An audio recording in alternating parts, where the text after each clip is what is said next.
Umbrella a Week giveaway is sponsored by Mr. Rooter, your locally owned expert plumbers for over 34 years.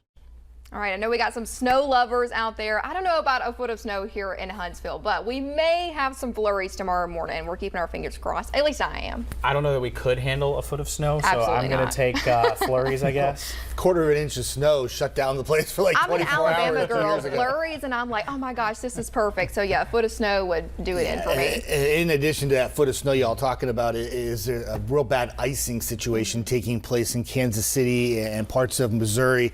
That storm system is responsible for the little showers that you see here this morning. And this is for us rain showers right now. Moving towards Decatur, you'll probably have a few light rain showers in Coleman shortly. Vinemont up 65. I know the Florence area getting a little light rain shower activity because I can see it on the camera when I show it to you right now. There it is. And it's 44 degrees in the Shoals.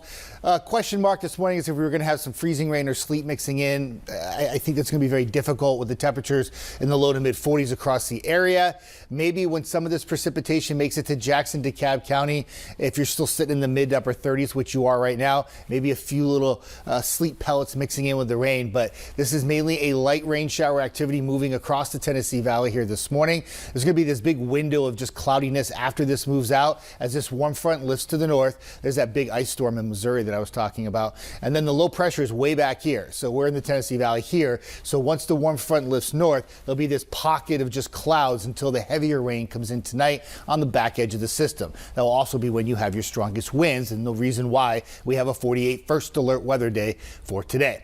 Lots of snow and wintry precipitation, but for us, this is just a big old rainmaker. I don't think it's a severe thunderstorm event for us tonight at all. It's just heavy rain and gusty winds. That's a transition to a much colder pattern because today temperatures will spike up into the 50s. But once that front moves through, watch out for a few icy spots on Monday morning. Temperatures drop quick. Whatever's wet on the roads can become icy. We have a lot of elevated areas. When you pick up an inch or an inch and a half of rain like we will tonight, you have that runoff, and then all of a sudden it freezes in the morning when the temperatures drop. Plus you mix in a few flurries. You'll have a very wintry feel out there for your Monday.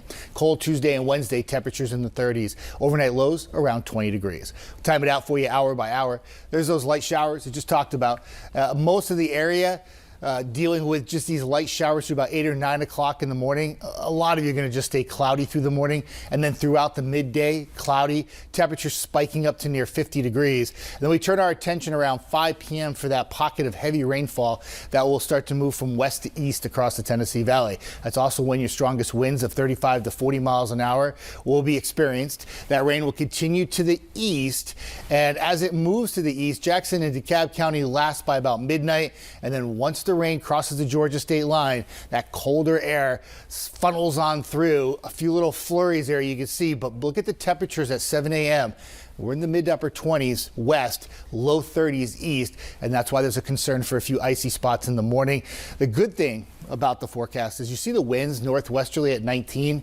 Some of that wind as the front moves through may actually help dry the roads out a little bit faster and maybe prevent some widespread icing in the morning. But we'll be watching it closely. This is not really a storm timeline. It's more like a heavy rain wind timeline, but we'll say 6 to 9 west, and then it works east and crosses the Georgia state line around the midnight hour.